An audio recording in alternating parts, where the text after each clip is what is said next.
बच्चों, हम पढ़ रहे हैं विज्ञान भारती थर्ड कक्षा 8 अभ्यास प्रश्न इकाई 12 प्रकाश एवं प्रकाश यंत्र। अभ्यास प्रश्न पहला है, दिए गए विकल्पों में से सही विकल्प चुनिए। का मानव नेत्र किसी वस्तु का प्रतिबिंब बनाता है।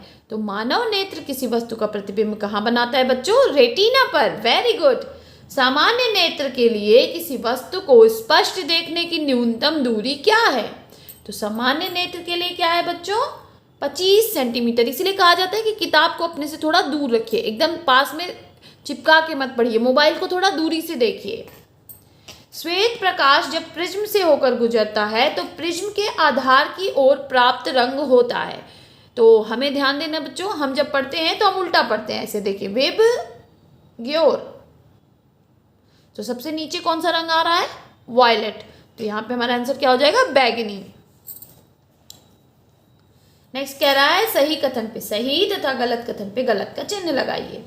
का उत्तल लेंस द्वारा दूर की वस्तु का प्रतिबिंब वास्तविक एवं उल्टा बनता है। बिल्कुल सही है बच्चों, वास्तविक बनता है और उल्टा बनता है। प्रिज्म से अपवर्तन के पश्चात निर्गत किरण आपतित किरण के समानांतर होती है। तो बिल्कुल भी गलत है बच्चों। ये एक प्रिज्म है, जब हम इसमें से किरण को गिराते हैं तो यहाँ पे अगर मान लीजिए ऐसे हमने गिराया तो ये इधर जाके फिर इधर चली जाती है, ना कि इसके पैरेलल जाती है। ठीक है, तो ये कथन गलत है। अवतल लेंस से कभी वास्तविक और कभी आभासी प्रतिबिंब बनता है। ये बिल्कुल गलत है बच्चों। अपवर्तन की घटना में आपतन कोण अपवर्तन कोण के बराबर होता है। ये भी गलत है। ऐसा परावर्तन में होता है, वो भी जब पूर्ण परावर्तन होता है तब। तो अपवर्तन में ऐसा बिल्कुल भी नहीं होता है, तो ये गलत है। नेक्स्ट कह रहा है, रिक्त स्थानों की पूर्ति अपनी अभ्यास पुस्तिका में कीजिए। का सरल सूक्ष्मदर्शी में डैश लेंस का प्रयोग होता है। तो सरल सूक्ष्मदर्शी में उत्तल लेंस का प्रयोग होता है।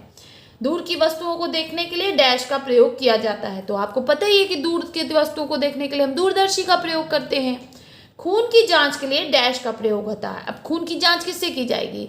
सूक्ष्मदर्शी से, यानी माइक्रोस्कोप से। तो यहाँ पे हम भर देंगे सूक्ष्मदर्शी। निकट दृष्टि दोष के निवारण हेतु चश्मे में डैश का प्रयोग होता है। तो निकट दृष्टि दोष के लिए अवतल लेंस का प्रयोग होता है।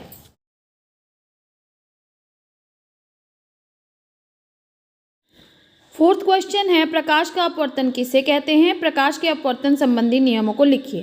प्रकाश का अपवर्तन, प्रकाश की किरण जब एक समांगी पारदर्शी माध्यम से दूसरे समांगी पारदर्शी माध्यम में तिरछा प्रवेश करती है तो वह दोनों माध्यमों को अलग करने वाले पृष्ठ पर मुड़ जाती है। इस घटना को प्रकाश का अपवर्तन कहते हैं। यहाँ पहले चित्र में जब प्रकाश की किरण सघन माध्यम से विरल माध्यम में प्रवेश करती है तो अभिलंब से दूर हटती है। जब प्रकाश की किरण विरल माध्यम से सघन माध्यम में प्रवेश करती है तो अभिलंब की ओर मुड़ जाती है। अपवर्तन के नियम, पहला, आपतित किरण, अपवर्तित किरण तथा अपवर्तक पृष्ठ के आपतन बिंदु पर डाले गया अभिलंब तीनों एक ही तल में स्थित होते हैं। दूसरा, किसी पारदर्शी माध्यम युग्म के लिए आपतन कोण की ज्या तथा अपवर्तन कोण की ज्या का अनुपात नियत होता है। इस नियम को स्नेल का नियम भी कहते हैं। जैसे साइन आई बटा साइन आर हमेशा क्या होगा? एक नियतांक होगा, और इसी को हम स्नेल का नियम भी कहते हैं। अपवर्तन के यही दोनों नियम है बच्चों, इसको आप ध्यान से पढ़ लीजिए। अपवर्तनांक की परिभाषा माध्यम में प्रकाश की चाल के पदों में लिखिए। उत्तर, किसी माध्यम का अपवर्तनांक निर्वात में प्रकाश की चाल तथा माध्यम में प्रकाश की चाल के अनुपात के बराबर होता है। तो किसी माध्यम में का अपवर्तनांक निर्वात में प्रकाश की चाल बटा माध्यम में प्रकाश की चाल। अपवर्तनांक एक अनुपात है, अतः इसका कोई भी मात्रक नहीं होता है। उचित किरण आरेख खींचते हुए उत्तल लेंस तथा अवतल लेंस की फोकस दूरी की परिभाषा लिखिए। उत्तर, लेंस के मुख्य अक्ष के समानांतर आपतित प्रकाश की किरणें लेंस से अपवर्तन के पश्चात जिस बिंदु पर मिलती हैं या मिलती हुई प्रतीत होती हैं उस बिंदु को फोकस लेंस का मुख्य फोकस कहते हैं। मुख्य फोकस तथा प्रकाशित केंद्र के बीच की दूरी को फोकस दूरी कहते हैं। यहाँ आप दोनों चित्रों में उत्तल और अवतल लेंस की फोकस दूरी को देख सकते हैं। दूरदर्शी किसे कहते हैं? दूरदर्शी एक ऐसा प्रकाशिक यंत्र है जिसकी सहायता से दूर की वस्तुएं देखी जा सकती हैं। आप इस चित्र में देख सकते हैं। नेत्र दोष किसे कहते हैं या कितने प्रकार का होता है? निकट दृष्टि दोष को कैसे दूर कर सकते हैं? उत्तर नेत्र दोष। जब मानव नेत्र के सामने स्पष्ट दृष्टि की न्यूनतम दूरी यानी 25 सेंटीमीटर पर रखी वस्तु साफ साफ दिखाई नहीं देती है तो इसे नेत्र दोष कहते हैं। नेत्र दोष दो प्रकार का होता है, निकट दृष्टि दोष और दूर दृष्टि दोष। निकट दृष्टि दोष, नेत्र लेंस बहुत अधिक वक्र हो जाने के कारण लेंस की फोकस दूरी कम हो जाती है। ऐसी दशा में दूर स्थित वस्तु साफ दिखाई नहीं देती, इसे निकट दृष्टि दोष कहते हैं। दूर दृष्टि दोष, नेत्रों की वक्रता कम हो जाने की कारण फोकस दूरी बढ़ जाती है जिससे निकट रखी हुई वस्तुएं स्पष्ट नहीं दिखाई देती हैं, इसे दूर दृष्टि दोष कहते हैं। निकट दृष्टि दोष को दूर करने के लिए चश्मे में उचित फोकस दूरी का अवतल लेंस प्रयोग किया जाता है। यह लेंस प्रकाश किरणों को अपसारित करके प्रतिबिंब को रेटिना पर बनाता है जिससे निकट दृष्टि दोष दूर हो जाता है। सूक्ष्मदर्शी किसे कहते हैं, यह कितने प्रकार का होता है? सूक्ष्मदर्शी एक ऐसा प्रकाशिक यंत्र है जिसकी सहायता से सूक्ष्म वस्तुएं देखी जा सकती हैं। यहाँ पे आप चित्र में देख सकते हैं बच्चों, एक सूक्ष्मदर्शी दिखाया गया है।